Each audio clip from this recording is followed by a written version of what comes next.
আলাইকুম, স্বাগত জানাচ্ছি আরটিভি দুপুরের সংবাদে। আপনাদের সঙ্গে আছি আমি হাবিবা আফরোজ।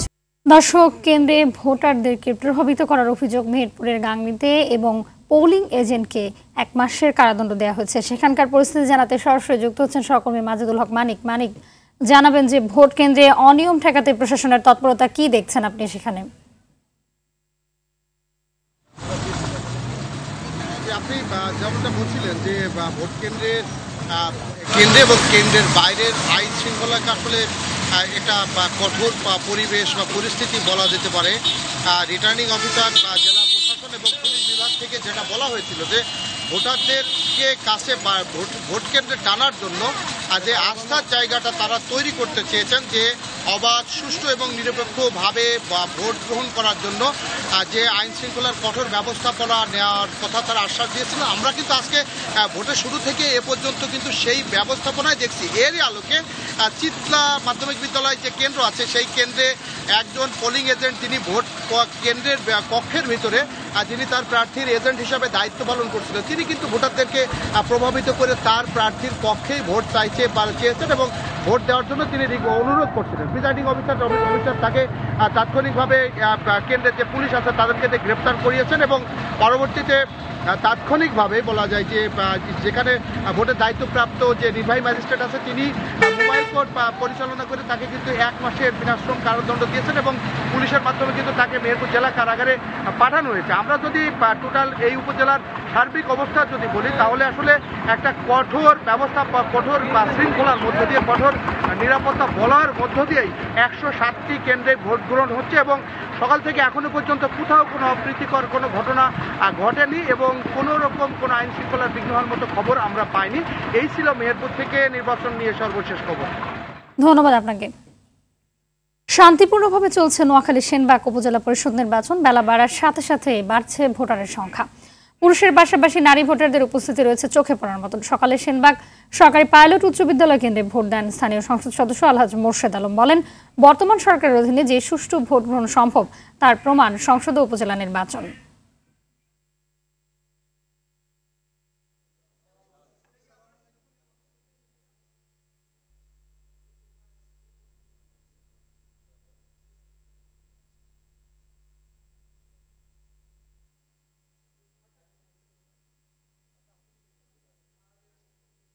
সব জায়গায় সুস্থভাবে ভোট হচ্ছে, কোনো বিশৃঙ্খলা নাই এবং কিছু কেন্দ্রতে ভোটার উপস্থিতি ভালো আছে, কিছু কেন্দ্রতে একটু কম। আমরা আশা করছি যে এখন থেকে ভোটার বাড়বে। বাংলাদেশে বর্তমান সরকার আমলে এমপি নির্বাচনের থেকে আপনারা দেখছেন তখনও সুষ্ঠু ভোট হয়েছে, এখনো হবে এবং যতগুলি নির্বাচন হবে ইনশাল্লাহ ভবিষ্যতে সবগুলি সুষ্ঠু হবে। শেখ হাসিনা বিশ্ববাসীকে দেখাই দিবে যে বাংলাদেশে সুষ্ঠু ভোট দিয়েই সরকার পরিচালিত হবে।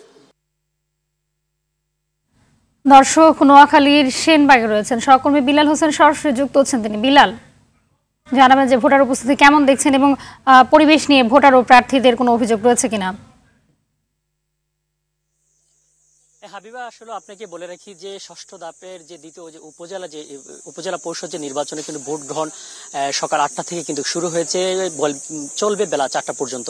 আমি আছি যে নোয়াখালী যে সেনবাগ উপজেলা, সেই উপজেলাতে আমরা কিন্তু সকাল থেকে উপজেলার যে বিভিন্ন যে কেন্দ্র রয়েছে প্রত্যেকটি কেন্দ্রে কিন্তু আমরা গিয়েছি। সেখানে কিন্তু আসলে সকালবেলা আসলে ভোটার উপস্থিতি কিছু কম থাকলেও বেলা বেলার সঙ্গে সঙ্গে কিন্তু আমরা ভোটারদের উপস্থিতি কিন্তু লক্ষ্য করা গেছে। তো এখন পর্যন্ত আসলে সেনবাগের যেই উপজেলার যে প্রায় 79টি কেন্দ্রে কিন্তু ভোট গ্রহণ হচ্ছে, প্রত্যেকটি কেন্দ্রে কিন্তু সুষ্ঠু এবং সুন্দরভাবে ভোট গ্রহণ হচ্ছে। এখন পর্যন্ত কোথাও কিন্তু অপ্রীতিকর ঘটনা ঘটে। আর যদি প্রতিটি কেন্দ্রে ভোটার উপস্থিতির কথা আপনাদেরকে আমরা বলে রাখি যে বেলা বাড়ার সঙ্গে সঙ্গে কিন্তু ভোটারদের উপস্থিতি কিন্তু বেড়েছে। বিশেষ করে যারা বিশেষ তরুণ ভোটার রয়েছেন, অনেক বৃদ্ধ বয়স্ক ভোটার রয়েছেন, তারা কিন্তু ভোট দিতে পেরে, তাদের যে পছন্দের প্রার্থী কিন্তু ভোট দিতে পেরে তারা অনেকটা উচ্ছ্বাসিত। আমরা ভোটারদের সাথে কথা বলে যেটি জানতে পেরেছি, তারা যেটি বলছেন যে উপজেলার উন্নয়নে আসলে যিনি কাজ করবেন সার্বিক উন্নয়নে, তারাই কিন্তু যোগ্য এবং নেতৃত্বে কিন্তু তারা তাদের যে ভোটার সেই মাধ্যমে কিন্তু তারা বেছে নেবে। আমরা কিন্তু এখানে কথা বলেছি যে আনারস প্রতীকের প্রার্থী সাইফুল দীপুর সাথে কিন্তু কথা বলেছি। তিনি যেটি বলছেন যে ভোটার এখন পর্যন্ত যে সুষ্ঠু সুন্দর নির্বাচন হচ্ছে, সেই নির্বাচনে যদি বিকাল 4টা নাগাদ যদি সেই পরিস্থিতি বজায় থাকে তাহলে কিন্তু তিনি জয়ের ব্যাপারে আশাবাদী। আর যদি আইন শৃঙ্খলা রক্ষাকারীর তৎপরতা যদি বলে রাখি যে প্রতিটি কেন্দ্রে কিন্তু পর্যাপ্ত আইন শৃঙ্খলা রক্ষাকারী কিন্তু আইন শৃঙ্খলা বাহিনীর সদস্য কিন্তু মোতায়েন রয়েছে। তারা কিন্তু যাতে কোথাও কোনো প্রকার অপ্রীতিকর ঘটনা না ঘটে সেই কিছু তারা খুব দৃষ্টি করে কিন্তু তারা কাজ করে যাচ্ছেন। তো বলা যায় যে কোনো এখন পর্যন্ত ভোট গ্রহণ চলছে। আসলে 4টার পরে কিন্তু ভোট গণনা শুরু হবে। তারপরে কিন্তু বলা যাবে এই সেনবাগ উপজেলার পরবর্তী আসলে চেয়ারম্যান কিনে নির্বাচিত হচ্ছেন। তো এই ছিল সেনবাগ থেকে আমার কাছে সর্বশেষ। হাবিবা, ধন্যবাদ আপনাকে। দ্বিতীয় ধাপে উপজেলা নির্বাচনে বেলা 12টা পর্যন্ত 17% ভোট পড়েছে বলে জানিয়েছেন নির্বাচন কমিশন সচিব মোহাম্মদ জাহাঙ্গীর আলম। নির্বাচন ভবনে সাংবাদিকদের তিনি এই কথা বলেন। সচিব আরও বলেন, ভোট শান্তিপূর্ণভাবে হচ্ছে, 2-1টি জায়গায় বিচ্ছিন্ন ঘটনা ঘটেছে। প্রথম ধাপে নির্বাচনের চেয়ে দ্বিতীয় ধাপে ভোটার উপস্থিতি বেশি। নির্বাচন কমিশন ভবনে কন্ট্রোল রুম থেকে 156 উপজেলার ভোট পর্যবেক্ষণ করছেন কমিশনের কর্মকর্তারা। প্রতিটি উপজেলার রিটার্নিং কর্মকর্তা, সহকারী রিটার্নিং কর্মকর্তা সহ আইন শৃঙ্খলা পরিস্থিতি নিয়ে তারা সার্বক্ষণিক যোগাযোগ রাখছেন।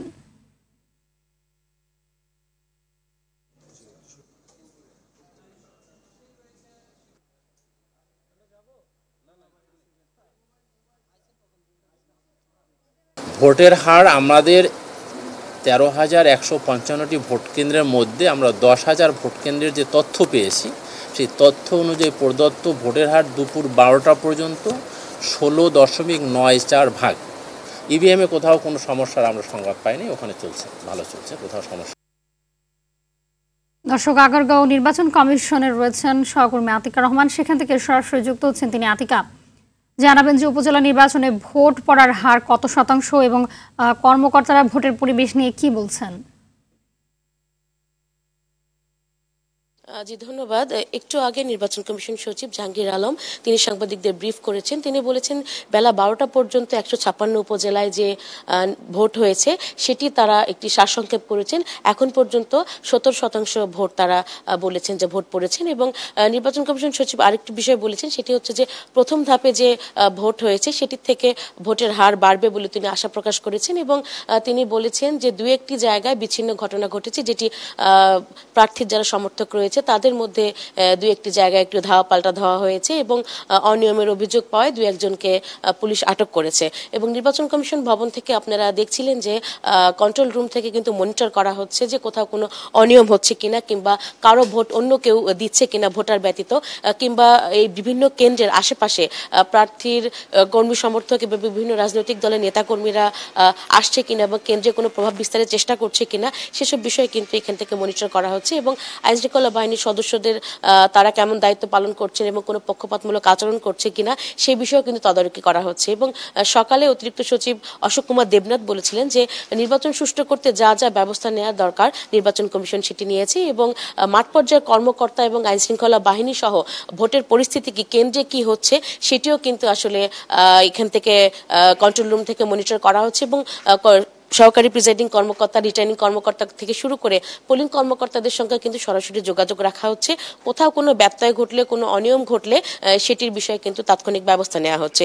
এবং নির্বাচন কমিশন সচিব বলেছেন যে এখন পর্যন্ত বড় ধরনের কোনো সহিংসতার ঘটনা ঘটেনি, নির্বাচন সুষ্ঠু হচ্ছে এবং যদি কোথাও কোনো সহিংসতার ঘটনা ঘটে তাৎক্ষণিকভাবে ব্যবস্থা নেওয়া হবে। আপনাদের আরেকটি বিষয় জানিয়ে রাখি যে বিকাল 5টার সময় প্রধান নির্বাচন কমিশনার ভোটের সার্বিক পরিস্থিতি নিয়ে সংবাদ সম্মেলন করার কথা রয়েছে। আপনাকে ধন্যবাদ। এই ছিল নির্বাচন কমিশন থেকে সবশেষ খবর। ধন্যবাদ আপনাকে। যুক্তরাষ্ট্র অনেক দেশের অনেক মানুষকে ব্যক্তিগতভাবে নিষেধাজ্ঞা দেয় বলে মন্তব্য করেছেন স্বরাষ্ট্রমন্ত্রী আসাদুজ্জামান খান কামাল। তিনি বলেন, সাবেক সেনাপ্রধান জেনারেল আজিজ আহমেদকে নিষেধাজ্ঞা দেওয়ার কারণ এখনও জানানো হয়নি। এ সময় ভারতে গিয়ে ঝিনাইদহ এমপি আনোয়ারুল আজিম আনারের নিখোঁজ হওয়ার বিষয়ে মন্ত্রী বলেন, এ বিষয়ে ভারতের পুলিশের সঙ্গে সার্বক্ষণিক কাজ করছে দেশের বিভিন্ন বাহিনীর সদস্যরা। খুব শিগগিরই তাকে উদ্ধার করা যাবে আশা প্রকাশ করেন তিনি।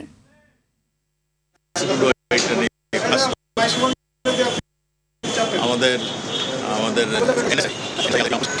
ভারতীয় পুলিশের সঙ্গে, ভারতের গোয়েন্দা সংস্থার সঙ্গে এটা কাজ হচ্ছে। আমরা আশা করি তারপর এটা অবস্থা ভারতের সরকারের মাধ্যমে খুব শীঘ্র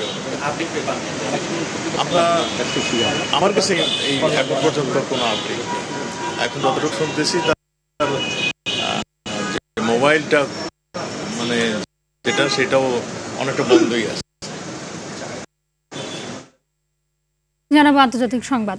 প্রেসিডেন্ট ইব্রাহিম রাইসির মৃত্যুতে শোকে স্তব্ধ ইরান। আজ ও কাল 2 দিন ব্যাপী কয়েক দফা জানাজা অনুষ্ঠিত হবে। জানানো হবে রাষ্ট্রীয় সম্মান। এতে অংশ নেবেন বিভিন্ন দেশের নেতারা। বৃহস্পতিবার নিজ জন্মস্থান মাসদাহে তাকে সমাহিত করা হবে। এদিকে নতুন প্রেসিডেন্ট নির্বাচনের তারিখ ঘোষণা করেছে ইরান। ইমতিয়াজ আহমেদের রিপোর্টে থাকছে বিস্তারিত। নানা প্রতিকূল পরিস্থিতির মাঝে রোববার হেলিকপ্টার দুর্ঘটনায় প্রেসিডেন্ট ইব্রাহিম রাইসি, পররাষ্ট্রমন্ত্রী হুসেইন আমির আবদুল্লাহিয়ান সহ 9 জনের মৃত্যুতে শোকে স্তব্ধ ইরান। পালিত হচ্ছে 5 দিনের রাষ্ট্রীয় শোক। অর্ধনমিত রয়েছে জাতীয় পতাকা, বন্ধ রয়েছে শিক্ষা প্রতিষ্ঠান, স্থগিত করা হয়েছে একাডেমিক কার্যক্রম। এরই মধ্যে শুরু হয়েছে প্রেসিডেন্ট ইব্রাহিম রাইসি সহ শহীদদের দাফন প্রক্রিয়া। মঙ্গলবার সকালে তাবরিজ শহরে হয় রাইসির প্রথম জানাজা। বিকেলে কোম শহর এবং বুধবার সকাল 7:30টায় রাজধানী তেহরানে হবে আরও 2টি জানাজা। পরে তেহরান বিশ্ববিদ্যালয় থেকে আজাদি স্কোয়ার অভিমুখে শহীদদের দাফন মিছিল বের হবে। এতে অংশ নেবেন সাধারণ মানুষ। বৃহস্পতিবার দুপুরে পবিত্র নগরী মাশহাদে প্রেসিডেন্ট ইব্রাহিম রাইসির জানাজা শেষে এই নগরেই তাকে সমাহিত করা হবে। এদিকে 28 জুন নতুন প্রেসিডেন্ট নির্বাচনের তারিখ ঘোষণা করেছে ইরান। দেশটির সংবিধান অনুসারে প্রেসিডেন্টের পদ শূন্য হওয়ার পরবর্তী 50 দিনের মধ্যে নির্বাচন অনুষ্ঠিত হতে হবে। নতুন প্রেসিডেন্ট দায়িত্ব গ্রহণের আগ পর্যন্ত দেশটির অন্তর্বর্তীকালীন রাষ্ট্রপতির দায়িত্ব পালন করবেন vice president Mohammad Mokhber. Imtiaz Ahmed, RTV। Helicopter বিধ্বস্ত হয়ে প্রেসিডেন্ট ও পররাষ্ট্রমন্ত্রীর মৃত্যুতে ইরান ধাক্কা খেলেও বড় ধরনের সংকটে পড়বে না, এমনটাই মনে করেন আন্তর্জাতিক সম্পর্ক বিশ্লেষকরা। তারা জানান, নিষেধাজ্ঞার কারণে দেশটির বিমান ব্যবস্থা দুর্বল হওয়ায় দুর্ঘটনা ঘটেছে। তবে তারা এও বলছেন, দুর্ঘটনা না হয়ে যদি এটি নাশকতা হয়, বিশ্ব পরিস্থিতি ভিন্ন রূপ লাভ করবে। বিস্তারিত জানাচ্ছেন নাজিফ ফরাজি। ইরানের প্রেসিডেন্ট রাইসি আজারবাইজান ইরান সীমান্তে একটি বাঁধ উদ্বোধনের অনুষ্ঠান থেকে ফেরার সময় জোলফার দুর্গম পাহাড়ি এলাকায় তাকে বহনকারী হেলিকপ্টার প্রতিকূল পরিবেশে জরুরি অবতরণের সময় বিধ্বস্ত হয়। এ ঘটনায় দেশটির প্রেসিডেন্ট, পররাষ্ট্রমন্ত্রী সহ মোট 9 জন নিহত হন। গাজায় ইসরায়েলি হত্যাযজ্ঞ ছাপিয়ে এটি এখন বিশ্বের প্রধান খবর। ইসরায়েলকে হুঙ্কার দেয়া মধ্যপ্রাচ্যের সবচেয়ে শক্তিশালী সামরিক শক্তির দেশটির সরকার প্রধানের মৃত্যু কি সত্যিই দুর্ঘটনা, না এর পেছনে রয়েছে ভিন্ন কিছু? এটাও একটা দুর্ঘটনা। এখন পর্যন্ত আমরা যা জানি যে এটা একটা দুর্ঘটনা, এটার মধ্যে অন্য কিছু নেই। এমন কিছু কোনো পক্ষ থেকে কোনো রকমের ইঙ্গিত নেই যে এটাতে অন্য কিছু থাকতে পারে। ইরানের যে মিলিটারি ইকুইপমেন্টস কিংবা ইরানের যেসব হেলিকপ্টার বলেন, তার বেশিরভাগই অত্যন্ত পুরনো, এবং যেহেতু ইরান স্যাংশনের মধ্যে থাকে, তার ক্ষেত্রে খুব বেশি যে অ্যাডভান্স মিলিটারি বা নতুন মিলিটারি ইকুইপমেন্টস প্রকিওর করাটা খুব একটা সোজা। সুতরাং সেই সব কারণে যে ধরনের ট্রান্সপোর্টেশন বা যে ধরনের ইকুইপমেন্টগুলি ব্যবহার করা হয়ে থাকে সেগুলি নিশ্চিতভাবেই অনেক পুরনো, এবং সেই ক্ষেত্রে আমার মনে হয় যে এটা দুর্ঘটনা হলেও অবাক হওয়ার কিছু নাই। প্রেসিডেন্টকে হারালেও বড় কোনো সংকটে পড়বে না ইরান। ইরান অনেক বেশি একটা সংঘবদ্ধ দেশ, স্যাংশনের মুখেও নিজেদেরকে এগিয়ে নিয়ে যাচ্ছে, আর এই একটা ঘটনার জন্য তাদের অবস্থান ভেঙে চলে যাবে এটা মনে করারও কোনো কারণ নেই। সেনাপতি নাই তো আরেক সেনাপতি সেই জায়গা দখল করবে। অনেক দেশের মতন তারা নীতিহীন নয়, সেই জন্য তাদের এই একটা ঘটনা ঘটলে বিরাট একটা হবে, সেটব্যাক হবে, এটা মনে করার কোনো কারণ নেই। তবে রাইসির মৃত্যুতে কোনো ষড়যন্ত্রের প্রমাণ মিললে পরিস্থিতি ভিন্ন হতে পারে। এটা স্বাভাবিক দুর্ঘটনা, সেই ক্ষেত্রে হয়তো ইরানের পররাষ্ট্র নীতি বা এই বিষয়গুলিতে বড় রকমের কোনো পরিবর্তন আসবে না। দুর্ঘটনার হলে পরে এক ধরনের, আর যদি নাশকতা হয় নিশ্চিতভাবে এইটা ভূকৌশল বা ভূ রাজনীতিতে একটা ব্যাপক পরিবর্তন নিয়ে আসবে। এ ঘটনার পর ইরান তাদের বিমান ব্যবস্থা নিয়ে নতুন করে ভাববে বলে জানান আন্তর্জাতিক সম্পর্ক বিশ্লেষকরা। নাজিব ফরাজি, RTV, ঢাকা। দেশের বাজেটে বরাবরই উপেক্ষিত থাকছে পরিবেশ আর জলবায়ু পরিবর্তন ইস্যুটি। পরিবেশবিদরা বলছেন, প্রতি বছর বাজেটের পরিধি বাড়লেও আনুপাতিক আর প্রয়োজনের বিচারে বাড়েনি এই বাজেটের আকার। তাই তো জলবায়ু পরিবর্তনের প্রভাব থেকে দেশকে সুরক্ষিত রাখতে আসন্ন বাজেটে এই খাতের আকার বাড়ানোর পাশাপাশি ব্যয়ের সুনির্দিষ্ট দিকগুলো খুঁজে বের করার পরামর্শ দিচ্ছেন পরিবেশবিদরা। মারুফ রেজার রিপোর্টে বিস্তারিত। একের পর এক যেন প্রাণ হারাচ্ছে দেশের নদী খাল জলাশয়। বাকি আছে যেগুলো, সেগুলো ধুঁকছে দখল দূষণের শিকারে। গরমের তীব্রতার পারদ রেকর্ড করে চলেছে বছরের পর বছর। চলতি বছরে যে তাপপ্রবাহ বয়ে গেল গোটা দেশে, এমন অনুভূতি এর আগে হয়েছে 50 বছর আগে। প্রকৃতির এমন বিরূপ আচরণে ক্ষতিগ্রস্ত হচ্ছে কৃষি, কৃষক, উদ্বাস্তু হচ্ছে উপকূলের মানুষ। জলবায়ু পরিবর্তনের ঝুঁকি মোকাবেলায় উদ্বিগ্ন যখন সারা বিশ্ব, ঠিক তখন পরিবেশ খাত অনেকটাই উপেক্ষিত দেশের জাতীয় বাজেটে। গেল 6 বছরের বাজেট পরিসংখ্যানে দেখা যায় 2018-19 অর্থ বছরে বাজেটের মাত্র 0.34% ছিল পরিবেশ বাজেট।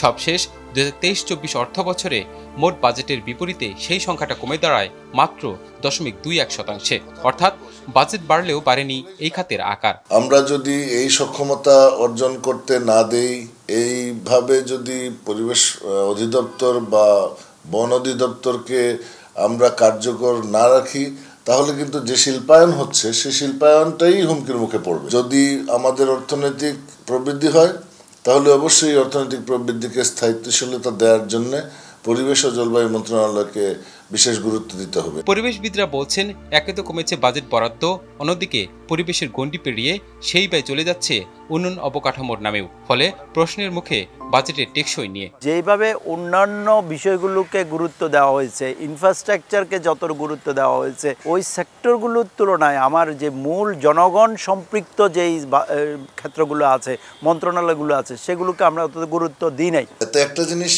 ক্লিয়ার হয় যে সরকারের মাইন্ডসেটের মধ্যে সাস্টেনেবিলিটিটা নাই, সরকারের মাইন্ডসেটের মধ্যে জনস্বাস্থ্য নাই, সরকারের মাইন্ডসেটের মধ্যে লাইভলিহুড ইস্যুটা নাই।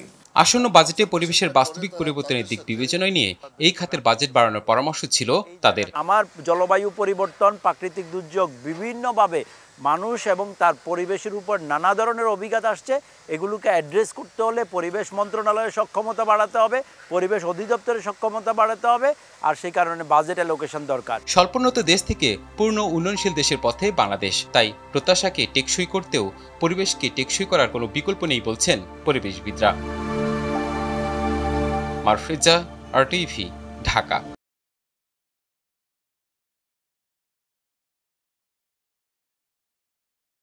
কষ্ট করে লেখাপড়া করার পরে একটা ছেলে বা মেয়ে হোক, যদি বেকারত্ব ভোগ করতে লাগে, ছেলের বা মেয়ে যে শিক্ষা নিল সে মানসিকতা ভোগে, আর যে গার্জেন তো একটা অসুস্থ ভোগ করে, যে এত টাকা লেখাপড়া করাইয়া আমার ছেলে বা মেয়ে হোক, আমার ছেলেটা আমার বেকার হয়ে দিল।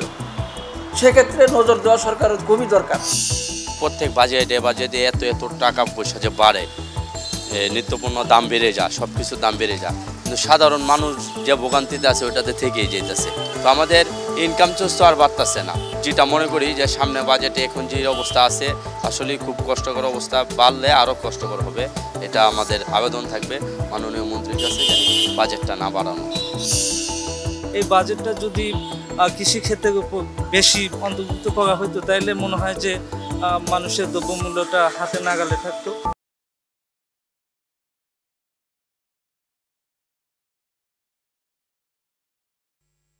প্রথম বাংলাদেশি হিসেবে হিমালয়ের লোৎসের চূড়ায় পা রাখলেন এভারেস্ট জয়ী বাবর আলী। পৃথিবীর সর্বোচ্চ পর্বতশৃঙ্গ এভারেস্টের চূড়ায় আরোহণের 2 দিন পর লোৎসের পর্বতের শীর্ষে পা রাখলেন 33 বছর বয়সী চট্টগ্রামের এই যুবক।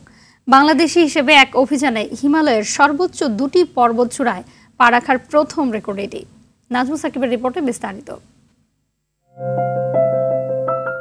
এভারেস্টের সর্বোচ্চ চূড়ায় বাংলার লাল সবুজ পতাকা উড়েছিল আজ থেকে 14 বছর আগে মুসা ইব্রাহিমের হাত ধরে। তার দেখানো পথে মোহিত এবং পরে প্রথম নারী বাংলাদেশি পর্বত আরোহী হিসেবে এভারেস্ট জয় করেন নিশাত মজুমদার। বাংলাদেশ থেকে চতুর্থ পর্বত আরোহী হিসেবে সর্বোচ্চ চূড়া জয় করেন ওয়াসফিয়া নাজরিন। সবশেষ 2013 সালে পঞ্চম বাংলাদেশি হিসেবে এভারেস্ট জয় করেছিলেন সজল খালেদ। যদিও নেমে আসার পথে মৃত্যু হয় তার, কিন্তু এদের কেউই এভারেস্ট জয়ের মিশনে লোৎসে পর্বতের চূড়ায় ওঠেননি। সজল খালেদের পর মাঝে কেটে গেছে 11 বছর। এরপর চলতি মাসের 19 তারিখ ষষ্ঠ বাংলাদেশি হিসেবে এভারেস্ট জয় করেন বাবর আলী। সেখানেই থামেননি চট্টগ্রামের এই যুবক। প্রথম বাংলাদেশি হিসেবে পা রাখেন বিশ্বের ৪র্থ সর্বোচ্চ শৃঙ্গ লোৎসে পর্বতে। পৃথিবীর সর্বোচ্চ শৃঙ্গ এভারেস্টের চূড়ায় আরোহণের দুদিন পর ৮৫১৬ মিটার উচ্চতার লোৎসে পর্বতের শীর্ষ ছুঁলেন ৩৩ বছর বয়সী বাবর আলী। বাংলাদেশ সময় মঙ্গলবার সকাল ৬টা ৫ মিনিটে লোৎসে পর্বতের চূড়ায় ওঠেন এই পর্বত আরোহী। তুলে ধরেন বাংলাদেশের লাল সবুজ পতাকা। নাজমুস সাকিব, RTV। জাতির পিতা বঙ্গবন্ধু শেখ মুজিবুর রহমানের দৌহিত্র বঙ্গবন্ধু কন্যা শেখ রেহানার ছেলে রাদওয়ান মুজিব সিদ্দিকের ৪৪তম জন্মদিন আজ। ১৯৮০ সালের এই দিনে যুক্তরাজ্যে জন্মগ্রহণ করেন তিনি। আওয়ামী লীগের গবেষণা প্রতিষ্ঠান centre for research and information CRI এর অঙ্গ প্রতিষ্ঠান ইয়াং বাংলার মাধ্যমে তরুণদের ক্ষমতায়ন ও উদ্বুদ্ধকরণের কাজ করে চলেছেন রাদওয়ান মুজিব সিদ্দিক। এছাড়াও জাতির পিতার জীবনী গ্রাফিক্যাল উপস্থাপনার মাধ্যমে নতুন প্রজন্মের কাছে পৌঁছে দেওয়ার জন্য গ্রাফিক নভেল মুজিব প্রকাশের প্রধান কারিগর ও প্রকাশকও তিনি। প্রধানমন্ত্রী শেখ হাসিনা ও তার বোন শেখ রেহানার অন্য সন্তানদের মতোই রাদওয়ান মুজিব সিদ্দিক বাংলাদেশের রাজনীতিতে সরাসরি জড়িত না থাকলেও 2014 ও 2018 সালে জাতীয় নির্বাচনে আওয়ামী লীগের নির্বাচনী প্রচারণার নেপথ্যে থেকে ভূমিকা পালন করেছেন। শীর্ষস্থানীয় কনজিউমার ডিউরেবলস কোম্পানি হিসেবে সিঙ্গার বাংলাদেশ লিমিটেড তাদের রূপান্তর যাত্রার ব্র্যান্ডের মুখপাত্র হিসেবে তুর্কির সুপারস্টার অভিনেতা বুরাক ওজচিভিতের বাংলাদেশ সফরের বিষয়টি নিশ্চিত করেছেন। এ নিয়ে অভিনেতা তার ইনস্টাগ্রামে একটি পোস্ট শেয়ার করলেন, তা আলোড়ন সৃষ্টি করে।